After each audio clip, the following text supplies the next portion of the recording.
Stephen A. Smith declares government have a case in Caitlin Clark's WNBA treatment. After a provocative August 3 Wall Street Journal piece titled, "The WNBA and Caitlin Clark's Civil Rights Called for Government Intervention Over the League's Continued Allowance of Hostile Treatment Toward Indiana Fever Star Caitlin Clark," ESPN's Stephen A. Smith weighed in, issuing a stark warning to the WNBA about what could come next. Smith was referring to President Trump as that man, feeling Trump could use this as fuel to feed his base and deflect from other issues. The Wall Street Journal article, written by Sean McLean, cites a hostile workplace for Clark by the disparity of ignored excessive fouls, targeting, and negative comments from players and owners. McLean also lays out specific workplace instances of textbook hostile work environments that were presented to the Supreme Court and won, an example being the Texas Department of Community Affairs v.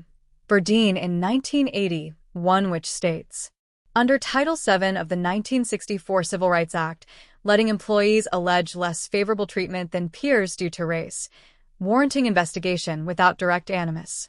That shifts the burden to the employer to prove non-discriminatory motive. Stephen A. Smith sends warning to WNBA about Clark physicality. "You gotta address this." Smith, in a segment, warns the WNBA about the issue, saying they have an argument, and cites quotes from members of the league who commented on the types of physicality that went unchecked on Clark, such as her teammate Sophie Cunningham saying, "The star player of the league is not being protected," and ESPN broadcast analyst Rebecca Lobo having said, "Every single one of those plays against Caitlin Clark has been a foul."